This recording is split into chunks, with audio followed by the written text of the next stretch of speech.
अब हम लोग क्वेश्चन नंबर सेकंड सॉल्व करेंगे। क्वेश्चन नंबर सेकंड क्या है देखिए। अंजलि ने एक दुकान से 500 रुपए मूल्य के इत्र तथा 800 रुपए मूल्य के गहने खरीदे।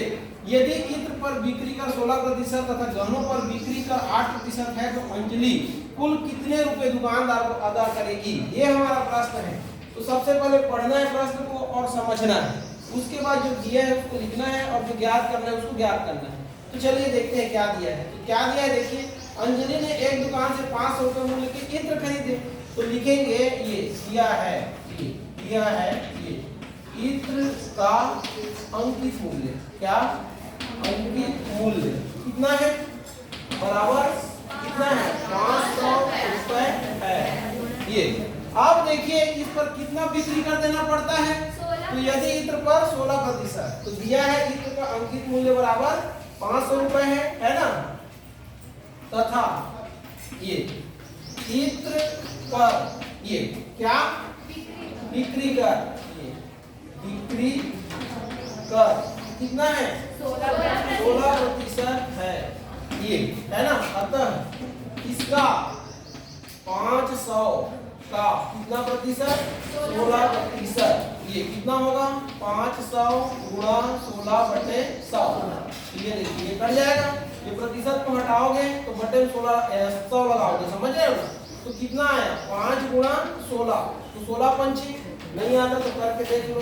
ये 5 6 30 किसी में 80 आई, 5 1 5 5 3 8, तो कितना आ गया 80 रुपए। कितना आ गया 80 रुपए। तो ये क्या है, ये क्या है बिक्री कर, क्या है बिक्री कर है, समझ में आया। तो इत्र का मूल्य कितना है 500 रुपए और इस पर यदि इस पर क्या है बिक्री कर कितना है 16%, 16% मतलब 80 रुपए। तो जो अंजलि नाम की लड़की है वो 500 में इत्र खरीदती है और उस पर कितना बिक्री कर देती है 80 रुपए, समझ में आया। तो कुल मिला के वो इत्र पर कितना खर्चा की 580 रुपए, हुआ कि नहीं हुआ। तो लिखेंगे यहाँ पर क्या लिखेंगे, तो लिखेंगे ये इत्र, समझ रहे हो ना, पर कुल खर्च ये बराबर कितना हो जाएगा 500 उसका रेट है और 80 रुपया बिक्री कर है। तो कुल मिला कितना आएगा 580। ये क्या है इत्र पर कुल खर्च राशि बोल सकते हैं। ये खर्च राशि ये कितना आ गया बराबर 580 रुपए। आया कि नहीं आया।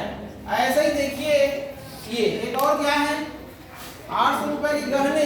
तो लिखेंगे तथा ये क्या लिख सकते हो, गहने का अंकित मूल्य कितना है 800 रुपए, मूल्य बराबर कितना है 800 रुपए ये।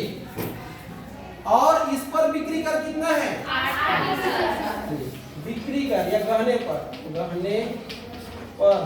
बिक्री कर बराबर कितना है 8%, यही है ना। गहने का अंकित मूल्य कितना रुपए है ये, समझ रहे हो ना। तथा ये गहने पर बिक्री कर बराबर 8% है ये, है ना। अतः इसका 800 का 8%, तो 800 गुणा क्या हो जाएगा 8/100, ये दोनों कट जाएगा 8 8 64 रुपए। ये क्या है 64 रुपए क्या है बिक्री कर है। तो क्या लिखेंगे ये गहने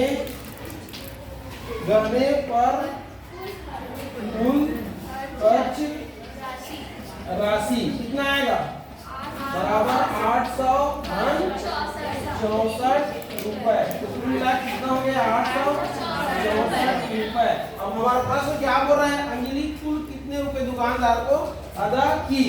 तो लिखेंगे अंजलि ये, अतः ये अंजलि द्वारा ये किसको दुकानदार को अदा की गई कुल राशि, ये कुल राशि बराबर कितना हो जाएगा, दोनों जुड़ जाएगा 580 और 580 धन 864 रुपए धन 864 रुपए। तो दोनों को जोड़िए कितना आएगा 580 और 864, तो ये 4 8 6 14 की 4 हाथ सीधा एक 8 एकम 8, ये 1446 ठीक आ रहा है कि गलत आ रहा है? गलत होना चाहिए।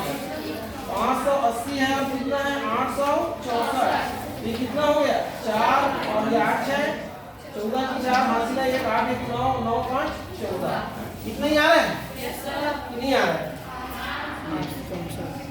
कितना रुपए अंजलि जो है अदा करती है, तो आंसर करके अलग से लिख सकते हो ये अतः या ये अतः अंजलि, ये अंजलि दुकानदार को कुल कितना 1444 रुपए की राशि अदा की, ये ऐसा लिख सकते हो। आ गया समझ में? हाँ।